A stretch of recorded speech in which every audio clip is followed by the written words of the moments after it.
Let me start out this video by saying that I'm horribly ill-cultured when it comes to media created by women. I don't watch a lot of female YouTubers, I don't read a lot of books by women, simply because as an adolescent teenage boy, that's just not what I associated with. But I was tagged to make this survey by Swing Love EKL, and so I'm gonna do my best. And this is my 3-year-old little sister, Violet. Say hello, Violet. Hi. Does my bike better him nice?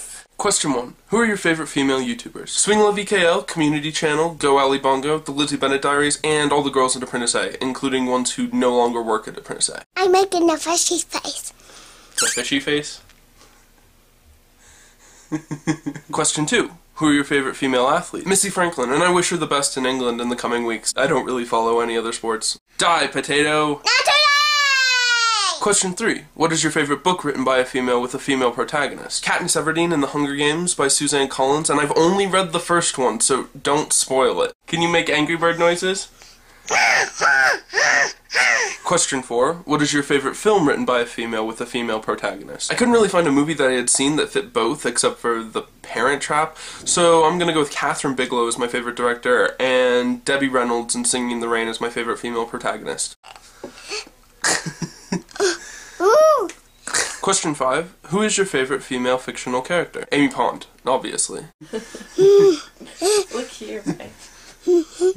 I'm doing this a little bit out of order, but question 9. Tell us a story, secret, whatever, featuring women. All of my best friends are girls, and I can't really explain that. Well, I can, but it's really deeply psychological, and you wouldn't want to hear it. Okay, Violet. Are you ever gonna run out of muffins? No.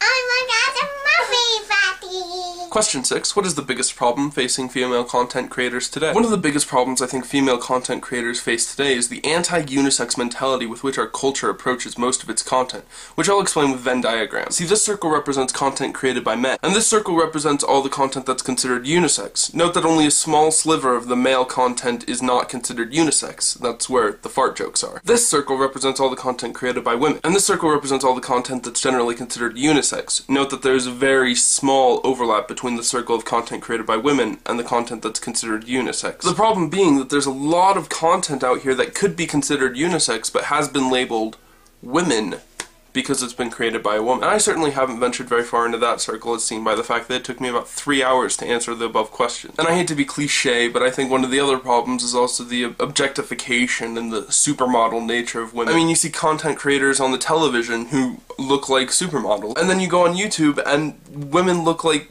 women, and it's really easy for our brains to bias the two and want to go towards the women who look like supermodels and less like the women who look like actual women. Which leads into question number 7, which is, do you think YouTube and online video in general are better suited than television to tackle the problems and prejudices that women face in the workplace? Yes, I think it does. I think it gives women the ability to push the unisex Venn diagram circle into more of their territory and to open up more men into watching content created by women. And I think it allows for women to battle against the supermodel content creators that we see on television. Question 8. What do you pledge to do to make the internet a better environment for all creators? So in all this reflection about female content creators, I'm giving myself a challenge to find a new female author who I haven't heard about before, and a new female YouTuber who I haven't heard about before, and learning more about what they do and appreciating what they do. Finally, I'm going to tag my sister, not the one that you saw in this video, but Laura, the one you saw in my last video, and I'm also going to tag Wes MB. Subscribe. She means subscribe. Okay, bye. Whoa!